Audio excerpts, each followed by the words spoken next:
Hello YouTube, this is Wakia Lion coming to you pre-record from his camper.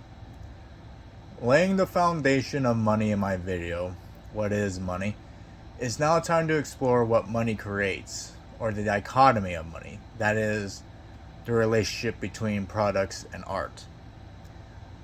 I need to preface this discussion by saying that I am biased. I have recently written a book and have chosen to sell it based off of this belief system. The reason why I am exploring this concept is that there seems to me a bit of a disconnect on what makes something valuable and, more importantly, why this is a massive issue in society. Just like with the foundation of money, the confusion of what is art and what is a product has a large influence on why the world we live in today, I believe, is both so ugly and so inefficient.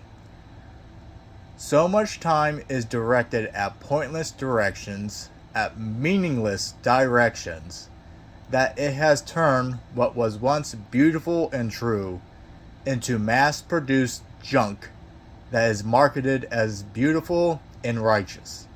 We sell and covet things that are ugly that we mask as beautiful instead of buying what simply is beautiful and working towards that beauty ever more. It's upside down, in other words. That being said, the rationale is simple. A product is objective and art is subjective. Therefore, a person cannot ask for an honest price on something that does not have an honest comparison. A product is measurable.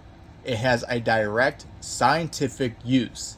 It has a cost of material to make it. It is not meant to be a subjective experience at its very foundation. These reasons, and possibly more, are the reason why asking for a direct pricing of a product is perfectly reasonable. Where products have gone bad in the modern age is that they no longer serve a purpose. Most products are overproduced junk that may have had a purpose at one time but now serve only to clutter and deplete our physical world, let alone our spiritual one. They now serve to strip and tarnish what was once beautiful by presenting themselves as that beauty instead, now no longer serving a practical purpose, now no longer laying a foundation for beauty. Instead, the products need to mystify to become the art instead, something that it fundamentally isn't. A perfect example is modern food. Preservatives, chemical manipulation, forced breeding, genetic modification, artificial nutrition, all is used to make food look and taste beautiful. The reality, though, is that normal food is simple, plain, prone to rot, finite. It's not perfect, in other words.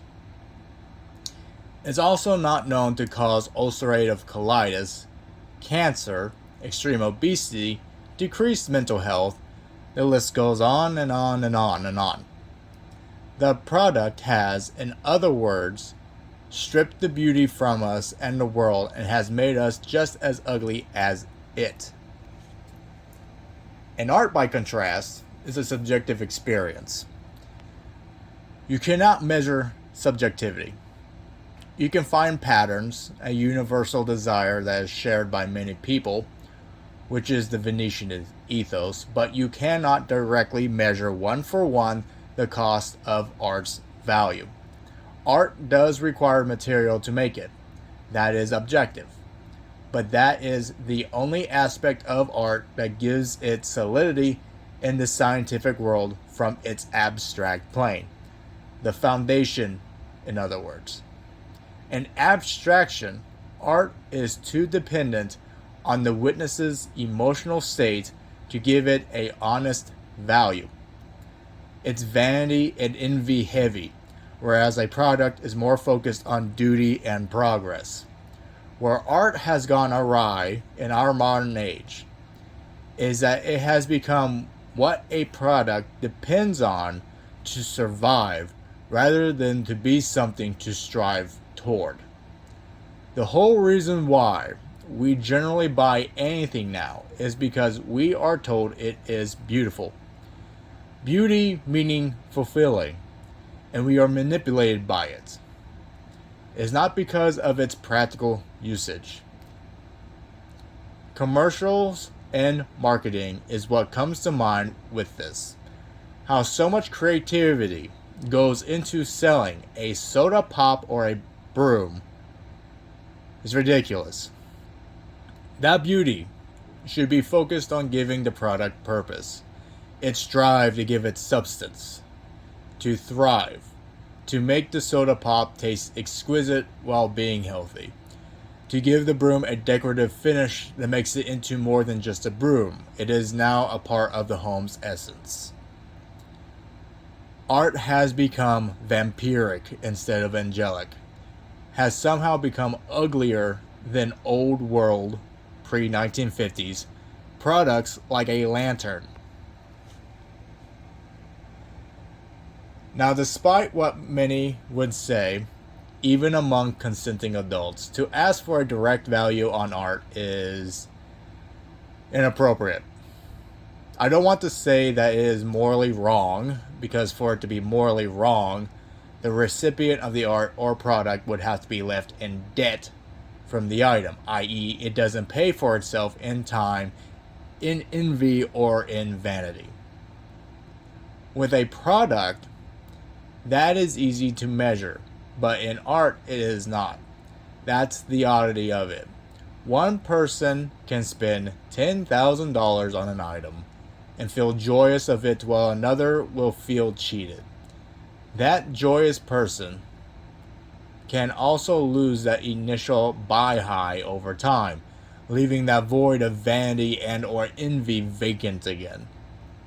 The point is that with the given example, patronage and donations is a much fairer and righteous direction to go with art, because it is a direct 1-to-1 ratio. Many would argue against this, saying that it may not pay for the material and time used and measurable quantity. I say that, regardless, you also then have to choose to make the art piece. You could have chosen to make a product instead. So, if you're charging for your art, is it therefore a product? If so, don't market it as something it is not. Don't warp people's perception of reality just to fleece them of their own hard-earned time. That lies the path of corruption. To add on to that, if you do choose to charge for the material, fine. It is a 1-to-1 ratio still and is therefore fair. To charge for your time, though, again, remember, art is in the realm of vanity and envy.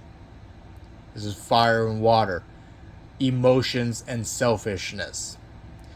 It is not in the realm of time, duty and progress, rationality and selflessness. If you make your art for someone else, that is a product. If you make it for yourself, that is art. For myself, I have no qualms with people liking or not liking my book. It's irrelevant to me. I made it for myself and I'm happy with it and I don't regret it. That's the point of art. That's the point of beauty. It gives you the why to living life. You know what that creates? A culture. Thank you for your time. I appreciate it a great deal and look forward to lecturing you again in the next video. Bye.